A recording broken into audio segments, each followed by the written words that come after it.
Iniciamos mais uma edição do Dimensão Total na TV. Lembra o WhatsApp do programa?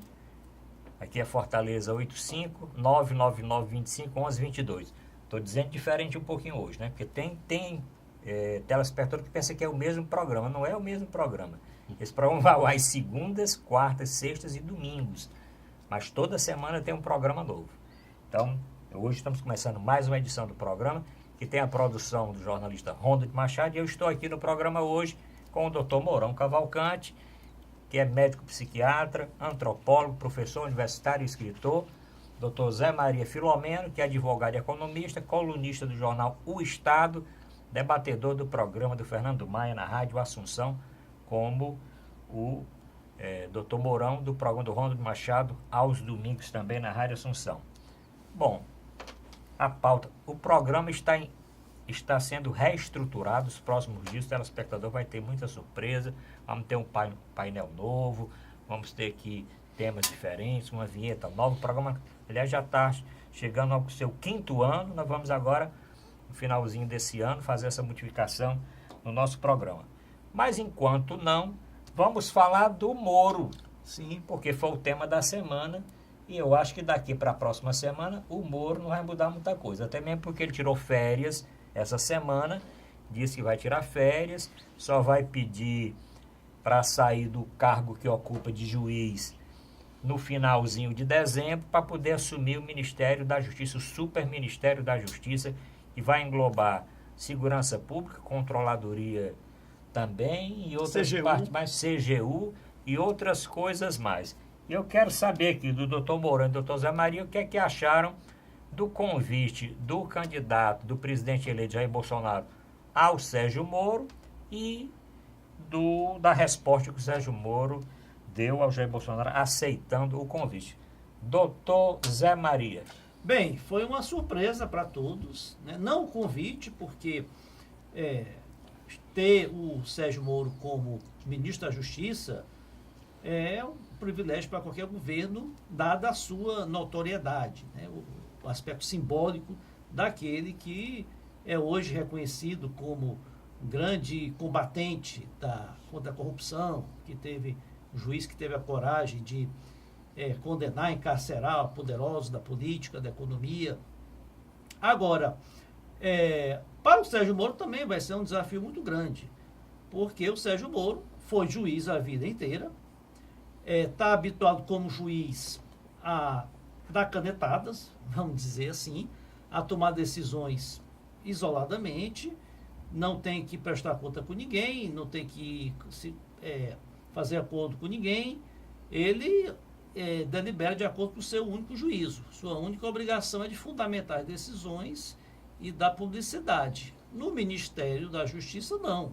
Ele vai ter uma função administrativa, ele pretende implementar uma política de combate à corrupção, de redução da impunidade, dar seguimento àquelas recomendações aí do Ministério Público, aquela pauta que o Ministério Público propôs. Agora, para isso, ele não vai decidir sozinho como ele está habituado. Ele vai precisar negociar com o Congresso, ele vai sofrer pressões da classe política, de governadores, da sua corporação, da corporação dos policiais, da corporação de servidores públicos e do próprio presidente da República, porque ele já declarou que é contrário a algumas medidas que o próprio Bolsonaro quer implementar, como o fim das chamadas saidinhas, né, que é dos presos, o próprio redução da maioridade penal, parece que o Moro é contra, e considerar terrorismo, atos de invasão de terras e algumas outras. Acho que vai ser um desafio muito grande para o Moro. E para o Bolsonaro, no aspecto simbólico político, foi um grande tento, porque ele já começa o governo aí absorvendo aí, com a carona de toda a popularidade que o Moro tem. Doutor Zé Maria, vamos fazer um ping-pong aqui. Doutor Mourão Cavalcante, o convite e o aceite.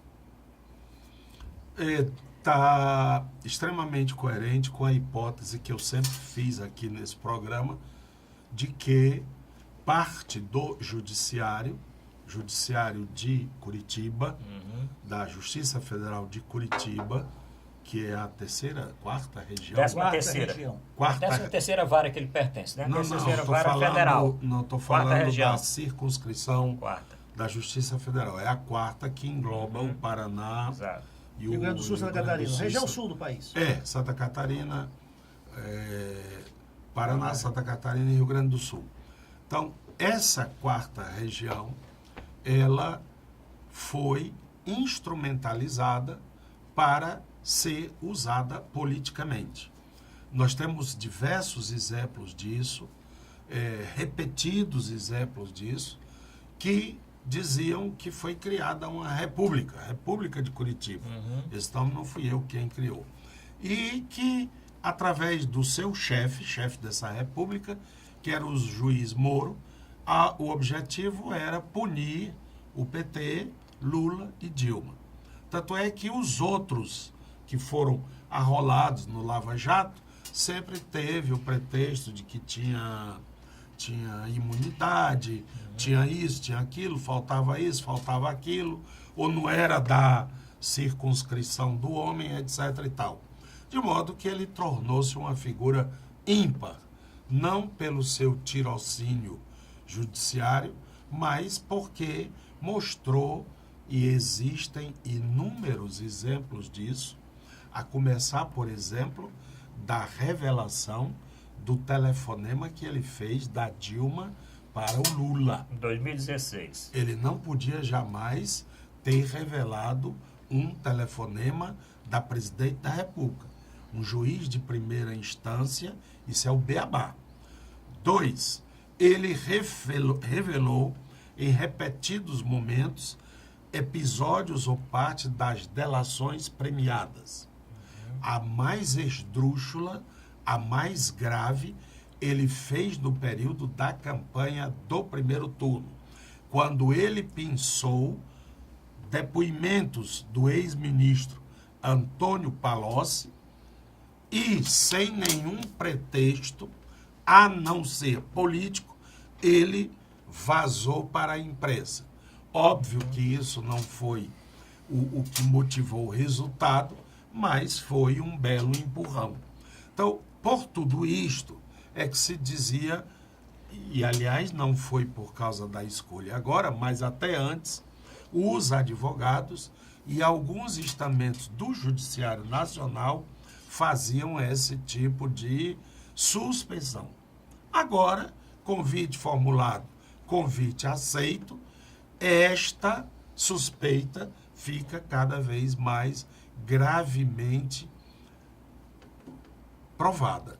É muito grave e, oxalá, esse processo do Lava Jato, ele mais ou menos faz... A ideia é mais ou menos assim, Fla-Flu, Flamengo contra Fluminense.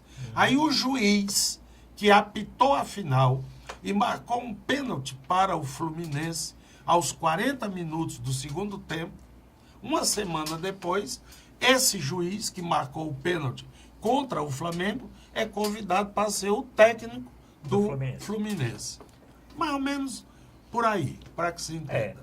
Inclusive, essa mesma argumento foi utilizado hoje por coincidência, né? Porque nós tivemos no final de semana passado um pênalti para o Internacional, isso, já aos 46 minutos ou 47 minutos, já no tempo de acréscimo do segundo tempo, né?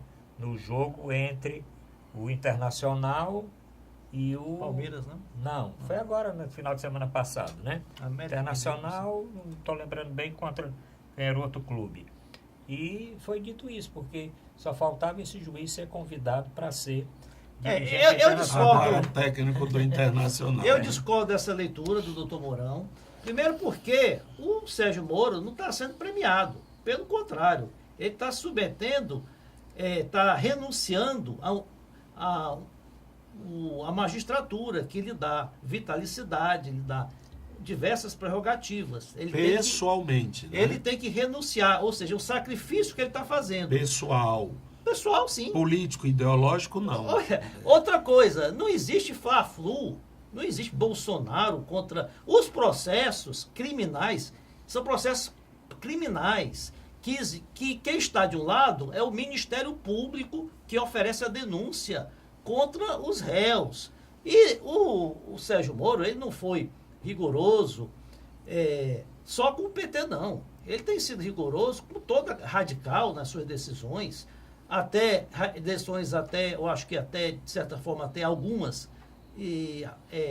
arbitrárias, quando ele promove prisões provisórias e temporárias, um prazo extremamente elástico, sem necessidade, buscas e apreensões também e condições coercitivas muitas vezes desnecessárias, com toda a classe política.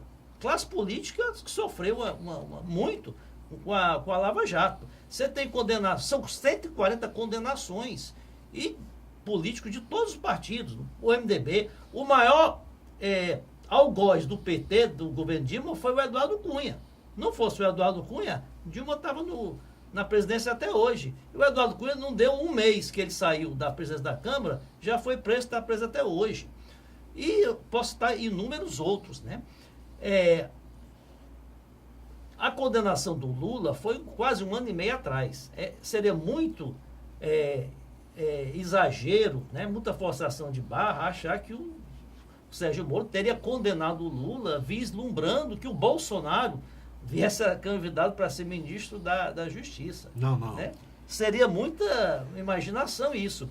Até porque, mesmo que o Moro tivesse inocentado o Lula, ele estaria preso do mesmo jeito. Porque a condenação dele foi ratificada por unanimidade pelo tribunal do TRF4, que até aumentou a pena. Então, você não pode retroagir, né, para querer considerar aí uma suspeição. Não vejo suspeição nenhuma. Suspeição talvez se ele tivesse candidatado a um cargo eletivo. Né? Cargo eletivo talvez ele pudesse até achar que ele estava se favorecendo pela atividade e pelas condenações. E o Lula não foi candidato. Vamos falar do aspecto. Agora, interessante o seguinte, viu, doutor Zé Maria e doutor Moron Cavalcante, que o Sérgio Moro, inclusive, tem aí sem número de propostas de combate à corrupção. Isso. E uma das principais propostas, sabe qual é? A principal proposta de Sérgio Moro para combater a corrupção é que o juiz, ao deixar o seu cargo, não pode, antes de, se eu não estou enganado, 4 anos. Existe uma quarentena. Não, mas não é só quarentena, como se conhece quarentena, não. São muitos anos para assumir tanto o cargo de juiz de um tribunal superior e até mesmo do Supremo Tribunal Federal, de ministro. Ele não pode ter participado de nada, tá vendo, político para assumir um posto no Supremo Tribunal Federal. Como também não pode assumir, sendo juiz, então ele estava com esse livro no avião. Isso. Eu acho que ele não leu o livro, porque quem leu o livro depois foi ler, dentre as propostas de combate à corrupção, tem não sei quantas colocando barreiras para juízes assumirem cargos públicos e membros de cargos públicos assumirem posições no judiciário. Eu estaria preocupado se assim tivesse ido para o Ministério da Justiça. Porque aí ele não poderá assumir... Alguém com o intuito de abafar a Lava Jato. Ele não pode assumir... Ele não pode assumir restringir um posto as investigações no Supremo desse jeito, se isso vigorar. É interessante que tinha já um defensor dizendo assim, não, mas isso não é para todo mundo. Ora, não é para todo mundo. Eu gostaria... Hoje mesmo, eu escutando, não é para todo mundo, doutor Moron. Vamos lá. Não, é porque está se querendo criar... Essa regra não existe, isso é uma proposta. É uma proposta dele. Hoje, sim, mas é uma proposta. É uma proposta dele, mas não vale para ele. Eu gostaria de mencionar 2 fatos extremamente relevantes da tese que eu estou falando aqui. A primeira, acho que vocês recordam, ainda estava aquela história do Lula fazer ou não o depoimento, o Lula deveria ir, não deveria ir, não sei o que e tal. Entrevista, você está falando da entrevista. Não, na entrevista para muito Mônica Bergamo. Antes, lá por abril, maio. Então, criou-se a figura da condução coercitiva. Condução coercitiva. Condução coercitiva. E foi armada uma operação para tirar Lula de São Paulo e levá-lo a Curitiba. Certo? E esta operação foi desencadeada. Ela foi abortada no aeroporto de Congonhas. Porque lá o comandante do aeroporto diz, aqui ele não embarca. Aí, sabe o que é que fizeram? Colheram a entrevista com ele no aeroporto. Então o homem teve que sair de casa, atravessar quase que toda São Paulo, para ir para o aeroporto, que não é um lugar de fazer depoimento. Por quê? Porque, na realidade, o que o Moro queria era levar o Lula para Curitiba. Já havia um avião na pista com esse fim. Esta operação foi abortada, porque lá, na hora que ele terminasse o depoimento, você está preso e fim de papo. Mas ele podia ter prendido em São Paulo também. Mas não tinha coragem. Não tinha coragem. A segunda foi, quando ele terminou o processo, quando um juiz de primeira instância termina o processo e manda a um apelo de uma das partes, né? Recurso de uma das partes, e foi para Porto Alegre, naquele momento cessa a autoridade do juiz sobre o processo. Isto é, ele não tem mais nada a ver com aquilo. Foi para Porto Alegre o processo. Lá foi julgado pela tal comissão da 4ª Jurisdição Federal. Pois bem, nesse ínterim, o Lula recebeu um habeas corpus de um dos desembargadores desse tribunal. Chegamos a o que era legal, totalmente legal. Este homem, sabe qual é o homem, legal, né? Não era. O Sérgio Moro estava de férias em Lisboa, quase não, teve um ataque apoplético. Apoplético fica se batendo, sabe? O preso é meu, não soltem esse preso. Ameaçando a carceragem de Federal. Curitiba, Federal, da Polícia Federal, para que não soltasse o Lula. O que é que ele tinha a ver com isso? Agora, nesse momento, absolutamente nada. Essa é a postura de quem é partidário. E ele, na realidade, não se postou como juiz, postou-se como partidário. E agora vem na bandeja o prêmio por esse espetacular desempenho.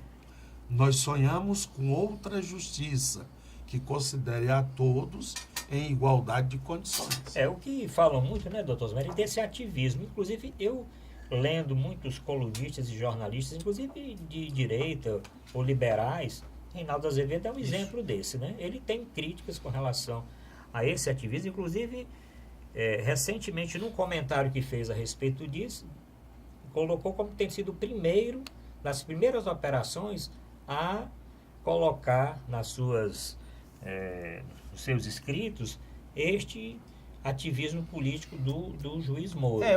O que o Reinaldo Azevedo critica não é que a Lava Jato, incluindo o Ministério Público, a força-tarefa do Ministério Público e o juiz Sérgio Moro tem uma perseguição dirigida ao Lula. Ele exatamente critica que a classe política toda está sendo extremamente criminalizada de forma exagerada, inclusive misturando aí delitos de menor potencial, como Caixa 2, com corrupção braba, né? Olha, como eu digo, a régua dele é uma régua muito rigorosa para casos de corrupção. Não só para o PT, não só para o Lula, para todos. Você pode até... Agora, as decisões do juiz estão sendo revistas e na sua grande maioria, 96% das decisões do Moro têm sido confirmadas pelos tribunais superiores. Então, no ponto de vista legal, jurídico, você não pode alegar nenhuma suspeição, porque as decisões dele estão sendo confirmadas. Doutor Moro, mas realmente, doutor, não pegou bem, não. Não. Ele ter aceito esse convite, Não pegou. Para a justiça da Rocha, pegou bem para o Bolsonaro, um cara que tem extrema popularidade, mas para ele não. O senhor está dizendo, agora ele vai ver o que é bom para a tosse mesmo. É muito diferente. Ele vai ver que é muito diferente. E realmente fica esse, assim, mais claro esse ativismo político. Dá margem para esse tipo de argumento, inclusive para grupos de advogados, como são os juristas pela democracia, que entraram, inclusive, no Conselho Nacional de Justiça, com 11 pontos. São esses pontos que o doutor Mourão falou. Primeiro, falando daquele vazamento da ligação da Dilma com o ex-presidente Lula, quando da indicação dele para ser ministro da Casa Civil. Pontos. Depois, a condução coercitiva. Depois, os vazamentos. Né? Depois, a própria sentença, que eles alegam que não tem prova. Né? Mas é uma questão de juiz de valor. Pois é, do triplex, que é uma forma de julgar nova e tal, que não teria prova. E, por último, há o vazamento do Palocci, durante o período eleitoral. Sim, que né? o Supremo já considerou um depoimento que não tem que valor o jurídico. Ministério Público não quis tem fazer valor a jurídico. O Supremo não quis considerou negociar. que a delação do Palocci não tem valor jurídico? Sim. Não, o Ministério Público não quis negociar a delação premiada. Quem negociou Sim. foi a Polícia Federal. Por né? quê? Não, ao contrário, o Supremo validou que a Polícia Federal tem também poderes para fazer a delação premiada. É o Mas inverso. é estranho que o Ministério Público, que O aceitou Ministério todo, Público é quem negociou com encaminha. todos os outros, Bem, no Palocci em especial não quis. o que vai ocorrer agora é Mas que vamos ver. outro juiz vai assumir a vaga dele na 13ª Isso é legal Vara Federal. pro Lula, isso é legal pro Lula. Então, Despolariza. vai despersonalizar essa situação de que muita gente fica preocupada porque saindo o Moro vai enfraquecer a Lava Jato. Outros que o Moro persegue o PT, persegue o Lula, vai assumir outro juiz e vai Juíza, desmistificar. é uma mulher. Não, mas tem Vai 200 e tantos desmistificar essa juízes. situação. Vai ser uma Tem decisão da 200 justiça. e tantos juízes que estão concorrendo Isso. a esta vaga. Ela é só substituta, ela não pode ficar. Não pode ficar em definitivo. Em definitivo, ela não pode. Ela pode ficar agora, Ela não temporariamente. pode ser a... Não, temporariamente. Ela é substituta. Definitivamente. Não, ela é substituta. Ela não é titular da vara. Tem 200 e tantos aí que vão concorrer a este posto do Moro lá, O lá em lado Curitiba, positivo né? também é que o Sérgio Moro, De repente cai um petista e diz Pode última ser. forma, né? o Sérgio Moro no Ministério da Justiça e com os plenos poderes assim que está recebendo o Bolsonaro, ele vai ser uma espécie também de freio para o Bolsonaro, né? Aqueles que têm receio que o Bolsonaro tome medidas aí autoritárias, que firam aí a Constituição, que restringam os direitos e garantias individuais. Eu acredito que o Sérgio Moro, nesse ponto, ele já demonstrou que algumas alterações que eu citei aqui, ele não aceitará. Agora, eu não lembro bem de quem é essa frase, não nomeie para um cargo alguém Não que possa você não demitir. possa ser demitido. Eu acho que isso é muito... Isso é muito mineiro, é bem mineiro. Eu não lembro bem quem foi o político, mas olha, rapaz, não nomeie esse cara não, porque se nomear esse cara, você não vai poder tirar e fica a confusão depois. Agora, realmente... Eu vou citar um caso aqui, que muito aconteceu? parecido, e que na época não gerou essa suspeita. 1989, doutor Mourão lembra bem, Collor era candidato a presidente da República, bem amplo favorito nas pesquisas. 20 dias antes surge a candidatura do Silvio Santos. E o Silvio Santos, né, por um partido pequeno, Era pro PFL na época, né? tentou o PFL, mas o Aureliano Chaves não aceitou renunciar. Aí as pesquisas já deram, a primeira pesquisa já deu o Silvio Santos bem próximo lá do Collor. O que aconteceu? Pediram a impugnação da candidatura do Silvio Santos, porque ele não tinha saído no prazo determinado da direção das empresas dele, então não podia ser, tinha lá uma razão jurídica, né? Foi para o TSE, o presidente do TSE era o Francisco Rezec, ministro Francisco Rezec, ministro do Supremo Tribunal Federal. Foi 3-3, estava 3-3, o Francisco Rezec, como presidente do TSE, desempatou contra o Silvio Santos. Então, abortou a candidatura do Silvio Santos. Quando o Collor assume, ele nomeia o Francisco Rezec para ministro das Relações Exteriores. Ele teve que também renunciar à presidência, tanto à presidência do TSE como ao cargo de ministro do Supremo Tribunal Federal. Olha, está se colocando aí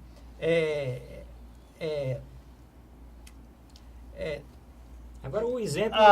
Está se colocando aí a surpresa no juiz renunciar ao cargo de primeira instância, quanto mais um ministro do Supremo Tribunal Federal renunciar. Mas o exemplo, renunciar. se eu lembrar do Collor, não é um bom...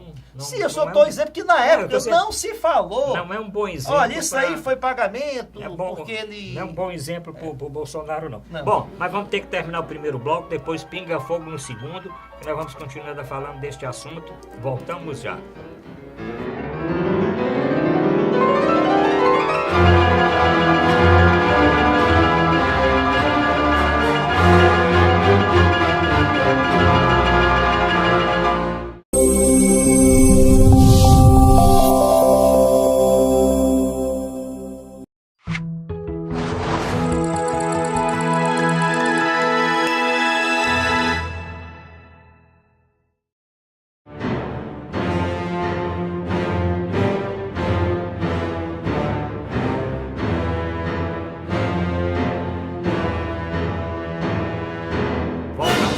A Dimensão Total na TV. Nosso programa tem a produção do Ronald Machado. Estamos reestruturando o programa. Encaminhe seu WhatsApp dando sugestões, porque até o próximo mês nós estamos com uma vinheta nova, uma abertura nova, um visual novo e programa totalmente reestruturado.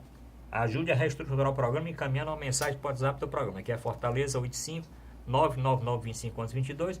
Assista o programa no nosso portal na internet, portal.arrudabasso.com.br, pelo site da TV Mais, tvmais.org. Assista o programa às segundas, quartas, sextas e domingos, sempre de 21 às 22 horas. Dr. Mourão Cavalcante, o novo governo tenta aprovar algumas medidas ainda impopulares esse ano. Algumas delas estão aqui. Reforma da Previdência. Dr. Mourão, sai ainda alguma coisa de reforma da Previdência daqui para o fim do ano? Bom, terá que passar na Câmara e no Senado, né? Exato. E os jornais aqui do Ceará e do Sul disseram que o senador presidente do Senado, Eunício Oliveira, disse: nem mande que eu não boto na pauta. Será que ele manterá essa palavra?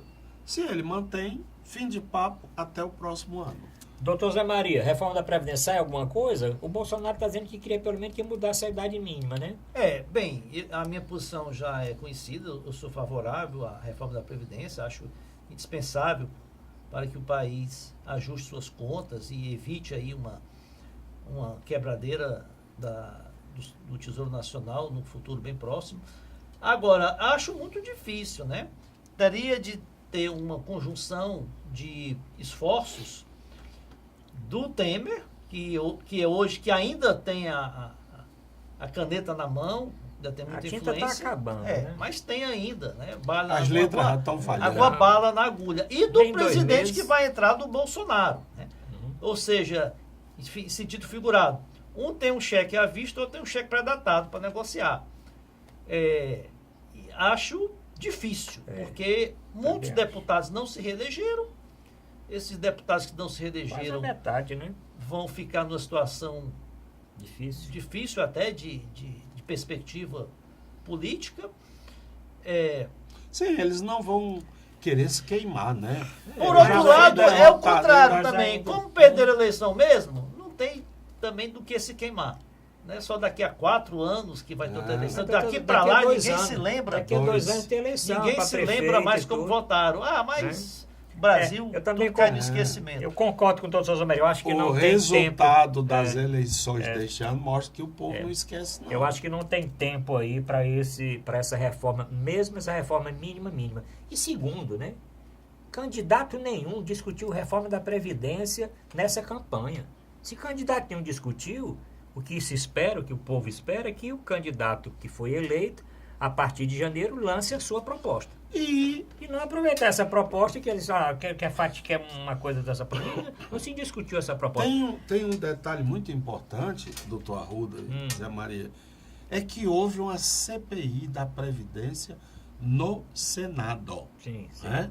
E a conclusão dessa CPI no Senado sobre a Previdência é que a Previdência é superavitária. Isso aí é uma leitura muito polêmica. Deixa eu terminar. É superavitária, isto é, tem dinheiro na Previdência. O problema é que o governo fez ou faz cortesia com chapéu alheio.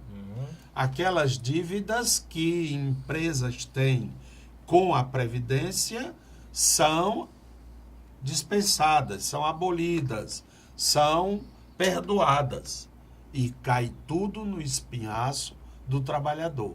Se você ajustar as contas, cobrar de quem deve, cobrar de quem deu calote na Previdência, tem para pagar.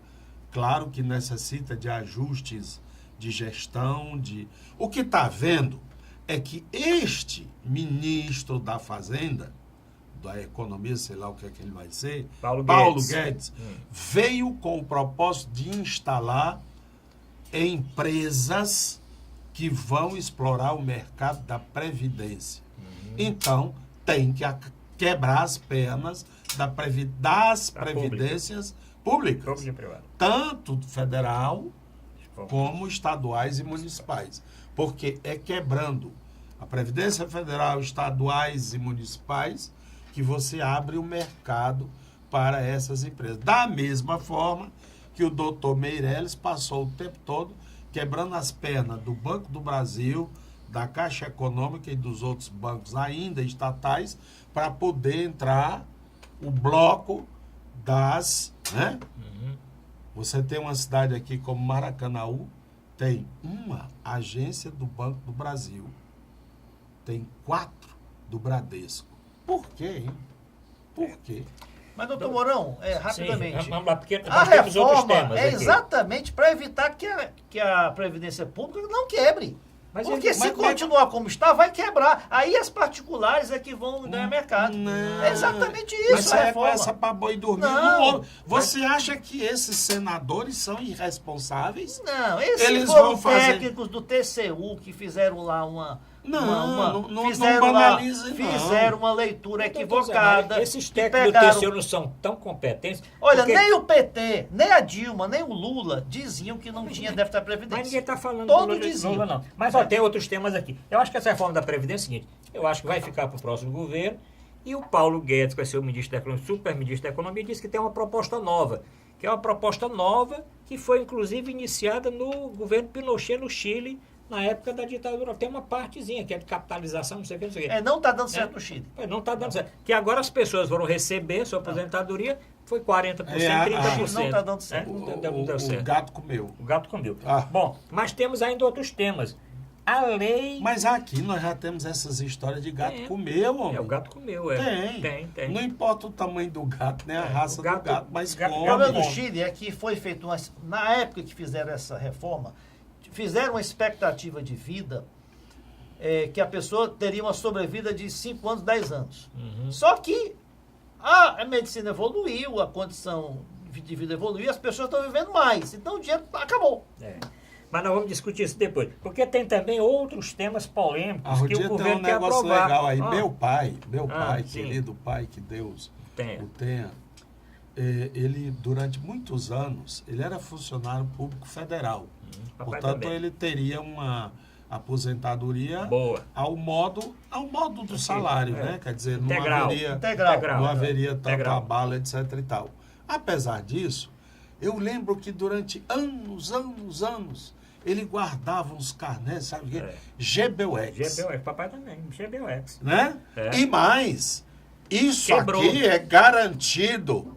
É o irmão do Goberi, né? Era um general, irmão do Goberi, que cuidava disso. O outro sócio era um irmão do Geisel.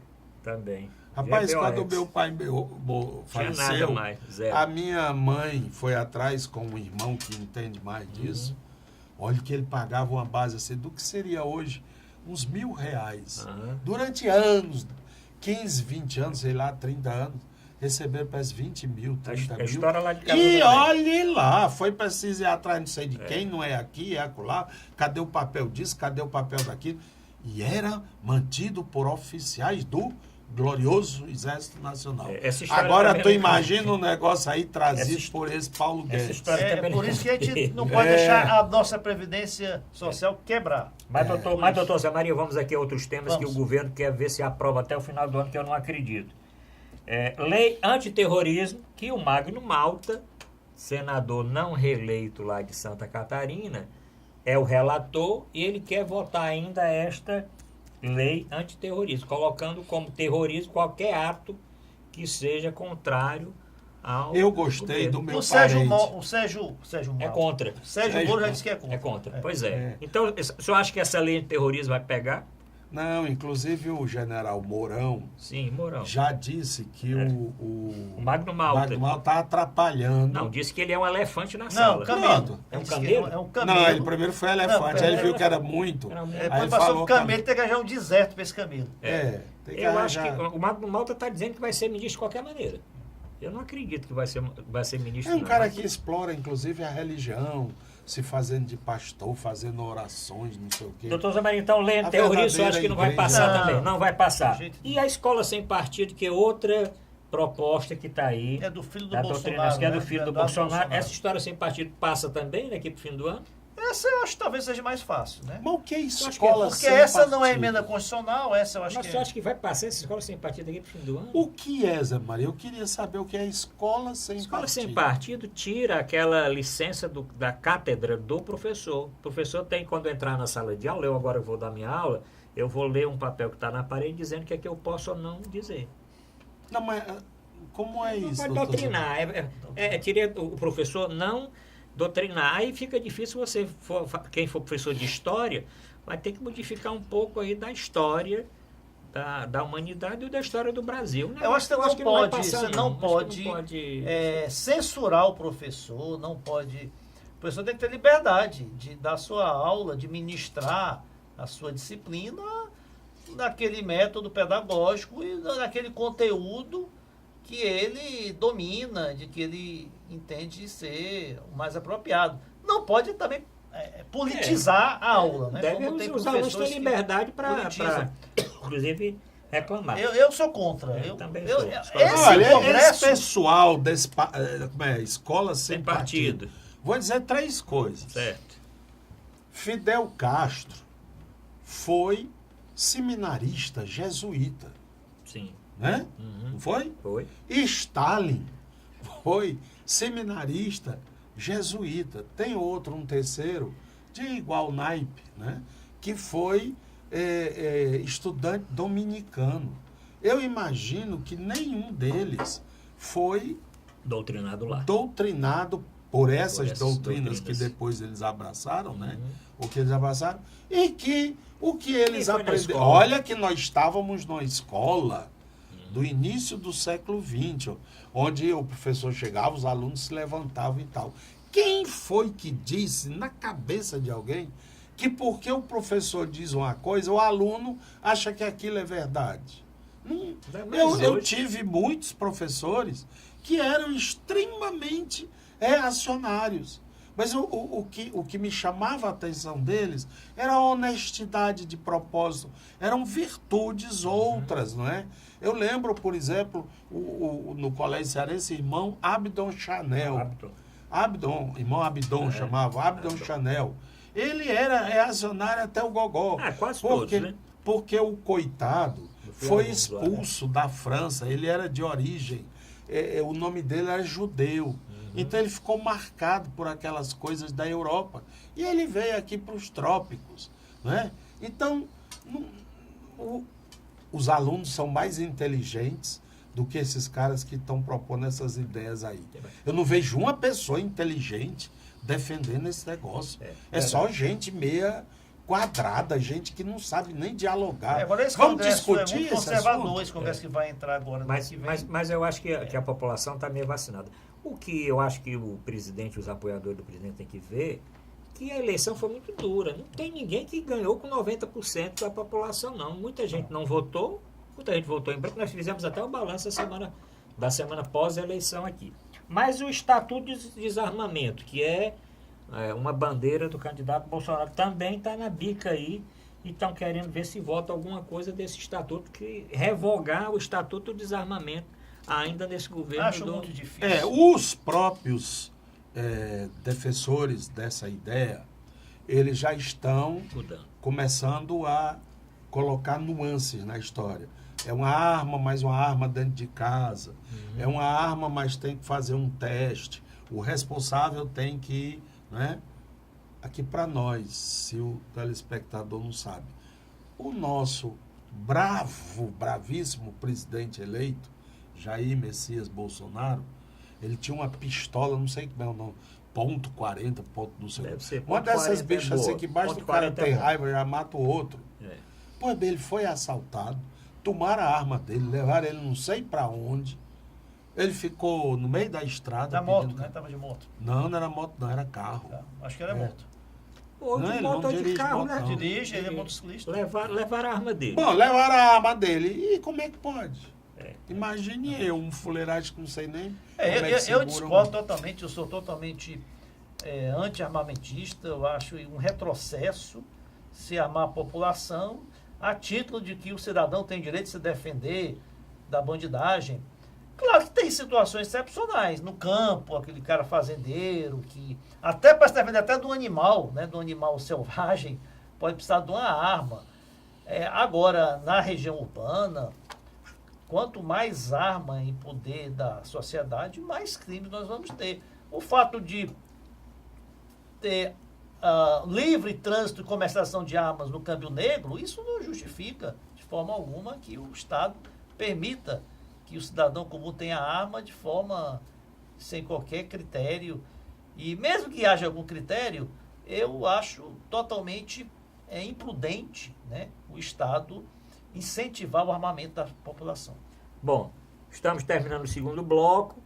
O senhor já está vendo que o programa mudou, né? Respostas mais rápidas, mais curtinhas, que é para o senhor ficar mais atento aí e encaminhar sua mensagem também. Nós vamos falar do Enem. Acho que o Enem vai dar o que falar aqui. O doutor Mourão conversou antes do programa aqui. Nós vamos falar, inclusive, da redação. Interessante a redação desse ano, né? Eu vou dizer o tema da redação. Tudo a ver com o que nós estamos vivendo agora, né? Porque fala eu vou dizer o tema depois do terceiro bloco.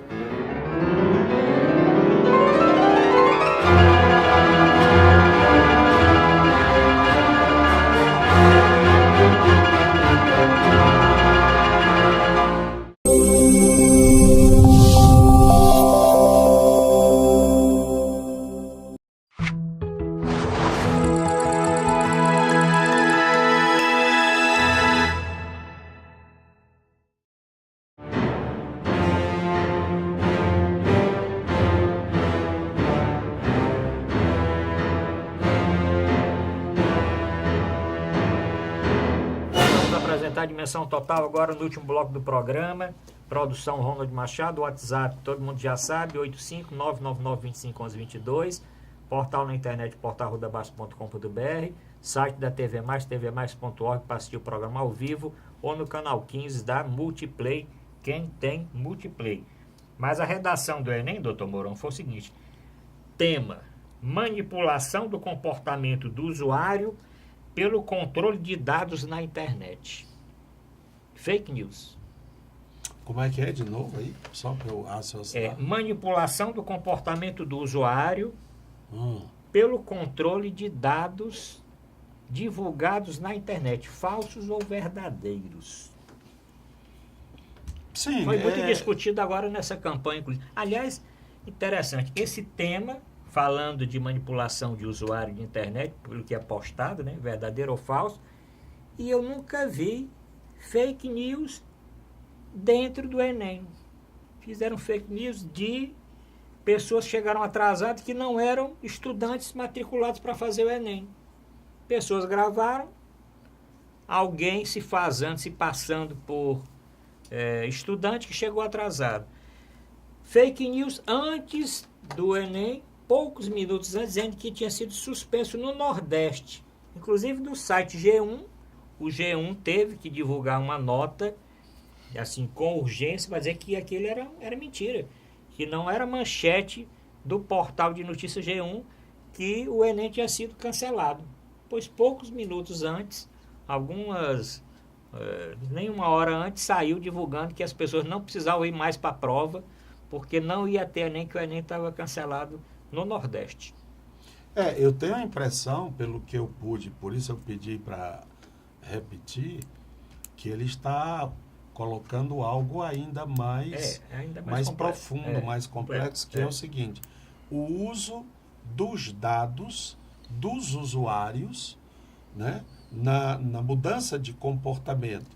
Porque todo computador, todo aparelho, ele tem o que chama de ID, que é a identificação, né? É o código. Então, a gente pode pegar um computador e ver assim, quais são desses computadores aqui, aqueles que têm acesso a coisas de esportes. Então, de 10 mil computadores de uma cidade do interior, tem, vamos dizer, 1.000 que frequentam sites de esportes. Qual é o esporte mais frequentado? Futebol. Esses aí, que time eles torcem? Aí vai até que você chega àquele perfil que você quer. Para quê? Para poder, a partir daí, manipular os fatos. Por exemplo, se nós vamos lançar uma campanha de venda de ingressos para o jogo de futebol, nós vamos mandar para essas pessoas que são torcedores de futebol daquela equipe. Então, isso não só alimenta a exploração, como a exploração se faz sobre, né? Se são pessoas que gostam muito de olhar a bolsa de valores, estão sempre lá olhando, ou se gosta de política e tal, enfim, esses aparelhos acabam sendo você, o que você é. E a partir daí, você cai em grupos que podem ser grupos que interessam ou não serem manipulados. Foi isto que aconteceu, se diz acontecer, nas campanhas políticas. Se o cara estava sempre sintonizado em tudo que era política, tudo que era relativo, sei lá, ao fulano, ele queria saber, ele queria ler não sei o quê, esse pode ser um adepto nosso. Vamos municiá-lo, porque ele vai explorar isso para o seu círculo, que também é de amigos. E assim a gente chega em milhões, milhares de pessoas identificadas com. Essa manipulação é que é perigosa, não é? E que quebra a possibilidade da escolha democrática. Muitas vezes o indivíduo está defendendo, não sabe nem por quê. Muitas vezes eu tive que questionar amigos, dizendo, da onde foi que você tirou essa notícia? Quem é essa pessoa que está falando isso? E ele não sabia absolutamente nada. Quem lhe mandou isso? Também não sabia. Como é que você, então, legitimiza com a sua identidade, né? Porque quando eu lhe mando, você acha que sou eu. E eu fiz teste disso assim. Eu mandei uma mensagem que não era minha. Foi uma mensagem que eu vi. Aí um cara botou assim, rapaz, mas você escreve espetacular, gostei muito, não sei o quê. No WhatsApp agora parece que é encaminhado, né? Quando é encaminhado. Quando você encaminha, mas você pode pegar só o link e pode copiar e você pode... Entende? Quer dizer... Cola e copia, né? Aí eu vi que muitos amigos tinham o mesmo texto e que eu imaginava que era dele. Não era. Era da mesma central. Então, isto faz que a gente pergunta, onde está o desejo verdadeiro do ser humano? Né? Onde está a sua busca? Ou nós estamos sendo manipulados, amalgamados por dentro? De tal, eu acho que essa é a grande questão do Enem. Do Enem aqui, né, com relação a esse tema, muitas pessoas abordaram por essa forma de ver, de interpretar o tema, e outros também devido às notícias falsas e tudo, porque aqui dá mais o seguinte, manipulação do usuário, manipulação do comportamento do usuário pelo controle dos dados da internet. Quem tem esse controle dos dados? Quem divulga esses dados? Então, como agora no Enem teve uma modificação, essa redação podia ser mais livre, inclusive falando do exterior e tal, as pessoas escutando ontem entendidos de Enem, dizendo que as redações vão realmente, a maioria, uma boa parte, vai até ter um nível melhor do que dos anos anteriores. Porque sabe que anos aí tem muito zero, muita coisa que está fugindo do tema, né, que é uma das coisas que Eu traz achei dita esse interpretação. tema altamente atual, é exatamente isso que o Dr. Mourão descreveu.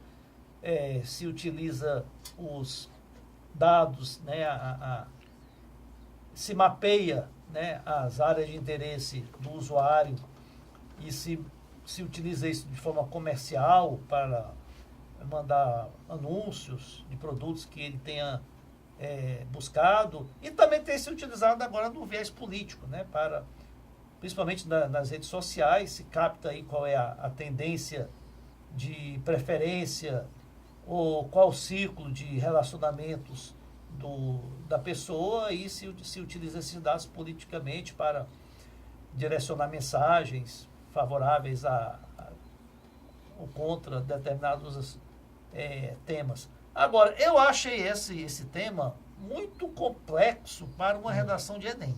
Achei para você elaborar uma redação sobre isso, sobre esse assunto aí, numa prova feita por jovens aí do ensino médio, né? Muitos aí, 17, 18 anos, sobre uma tensão, sobre um estado emocional, né, tão grande, achei um tema muito complexo. Eu acho que muitos candidatos devem ter nem entendido bem o teor aí que se propunha aí a redação. Tem também... Ainda falando do Enem. Esse Enem teve um detalhe, doutor Mourão, foi o que a quantidade menor de pessoas faltaram, né? Quer dizer, normalmente 30% aí fazem a matrícula, muitos deles até conseguem a isenção do pagamento da taxa e não comparecem. Mas esse agora, pelo levantamento que foi feito, foi percentualmente a quantidade menor de matriculados, tá certo? Deixou de comparecer. Tem dois motivos. Um dos motivos é que agora, quando falta e consegue a gratuidade, tem que justificar por que faltou, e antes não tinha isso. O cara conseguia ali, não pagava nada, mas o INEP e o próprio Ministério bancava toda a estrutura para aquela quantidade de pessoas. Outra coisa, você começar o horário de verão no dia do Enem, essa ideia aí também foi... Sim, muita coisa. Mas, doutor Barão, você ia falar? Eu ouvi já também uma reação. Sim. Eu não sei... Achando que a prova era comunista. Pronto. Achando que essa prova foi elaborada por essa comunista. Prova tem um viés última comunista. Prova com viés comunista, porque tinha feminicídio, tinha problema de gênero, tinha problema de bocado de... E também uns códigos, né? Uns códigos. Tinha uma série de coisas que foram consideradas de comunista. Olha, eu aconselho urgente. Não será difícil ler, não. É um livro do nosso querido Machado de Assis, O Alienista. Essa história que acaba sendo um conto porque é menor do que um romance. Dizem que é um romance, mas é um conto. O Alienista é a história de um médico psiquiatra que foi fazer estudos na Inglaterra. E lá ele estudou a ciência no mais aperfeiçoado, no mais extraordinário que você pode imaginar. Ele veio realmente supimpa, ele veio sabendo de tudo, resolvendo tudo. E ele vai e se instala numa cidade do interior de Minas. E ele começa a observar o comportamento das pessoas. Ele observa o comportamento da mulher do prefeito, acha que ela é meio exótica, assim, gosta de se mostrar, não sei o que e tal. E ele começa a elocubrar, achando que ela pode ter tal doença, tal não sei o quê. Já o prefeito, ele acha que talvez aquele jeito dele de andar perseguindo os oponentes deve ser um tipo não sei o quê. E assim, ele vai dando o diagnóstico em todo mundo que ele encontra. E o mais trágico, como ele viu que havia um perigo na cidade, ele resolveu criar um manicômio, um hospital para os loucos da cidade.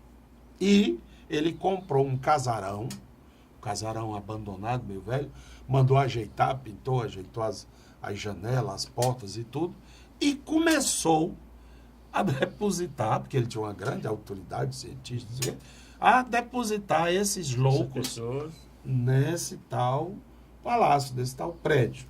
E foi. Daqui a pouco, eu estou resumindo, né? Daqui a pouco, quase todo mundo da cidade estava dentro do tal palacete. Aí um belo dia, ele começa, isso é Machado de Assis, né? Ele começa a raciocinar. Vem cá, e se esse povo não for assim como eu estou pensando? Será que não sou eu que sou perturbado? Aí ele volta ao palacete, dá alta em todo mundo, ninguém está doente, pode ir embora, vai cuidar da sua vida, vai cuidar do seu marido, vai... E ele fica sozinho, trancado no palacete. Esses que estão vendo comunista em tudo que é canto, em tudo que é lugar, não é esquerdopata, não sei o quê, vão destruir a nação brasileira. Mas o Cabo Daciolo, né, com a sua famosa Bíblia, atenção, nação brasileira, não sei o quê. Sem querer me comparar com o alienista, mas tem muito de doideira nesse negócio, sabe? A gente precisa sentar o juízo. Essa escola sem partido me parece um negócio meio assim. Claro que a gente deve corrigir os abusos, né? Mas esses abusos existem de parte a parte. Acho que a questão, por exemplo, da sexualidade na escola é muito mais grave do que essa história de comunismo, né? Aliás, esse disco eu já ouvi muitas vezes aqui no Brasil.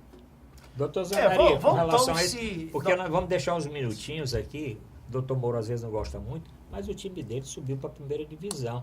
Merece que a gente fale aqui pelo menos um minutinho a respeito disso. Mas o doutor Zé Maria. Essa campanha, ela parece que nós voltamos aí 50 anos no tempo, né? Está se discutindo, um lado são xingando o adversário de comunista, o outro de nazista, de fascista.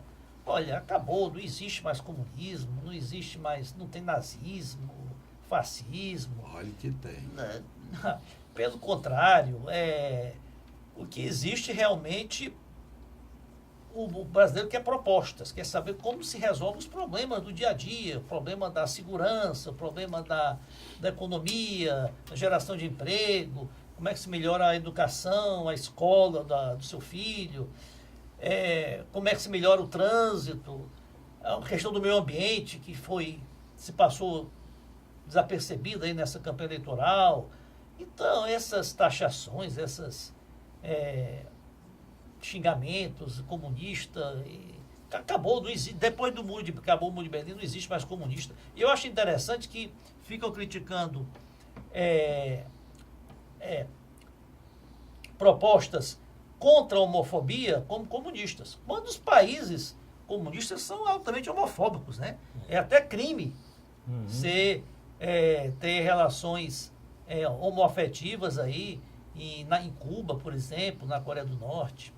Então, acabar com esses clichês aí e vamos ver as questões concretas do país, do Estado, do município. O Brasil precisa resolver seus problemas para a população poder melhorar de vida. Doutor Mourão Cavalcante, 3 minutinhos para terminar o programa. O seu time subiu para a primeira divisão, doutor Mourão?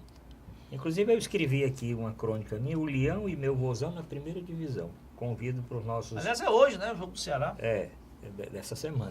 Mas o que é que o senhor achou aí? Foi uma grande conquista, né, para o futebol cearense, né? Principalmente se o Ceará permanece na primeira divisão. O ano que vem, 2019, vai ser um ano assim de praticamente clássico todas as semanas aqui, né? Sempre um time grande jogando com o Ceará ou com Fortaleza, né? Era um sonho de muito tempo do Fortaleza, primeiro sair da Série C. Ele chegou até a ser ameaçado da Série D. Né? A Série C para B foi muito difícil, diversas tentativas. Quando chegava nos últimos jogos, o time caía e tudo. Dessa vez passou bem do C para o B, e agora total dentro da Série A. Houve um trabalho da direção primeiro. Aqui a gente tem que destacar o trabalho do agora senador, né, o Eduardo Girão, que foi presidente do Fortaleza no momento em que o time precisava se estruturar. Parece, eu não estou muito enfronhado no futebol agora, mas parece que o Fortaleza resolveu ter uma administração Profissional, mais profissional, não é? E a contratação do técnico, do Rogério Ceni, foi algo de extraordinário para o time. Se ele consegue, Fortaleza, manter a mesma equipe com alguns reforços, obviamente que alguns vão embora, mas sobretudo com o técnico, nós poderemos ter uma bela surpresa no próximo ano, né? Coisa que, lamentavelmente, o Ceará procurou e quase morre no seco, né? Mas eu acho que o Ceará também vai conseguir permanecer. Doutor Zé Maria, a expectativa para 2019 é realmente Ceará e Fortaleza na primeira divisão?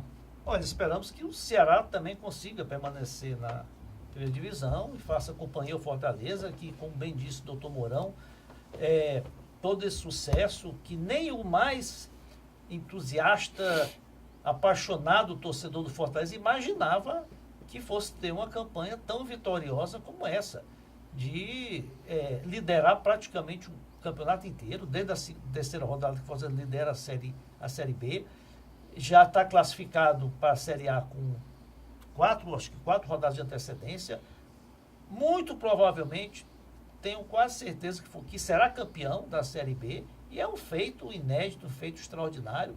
Graças ao trabalho da diretoria, o Rogério Ceni foi uma grande contratação, uma aposta que realmente deu certo, um técnico que está se mostrando que tem um futuro brilhante pela frente, muito capacitado.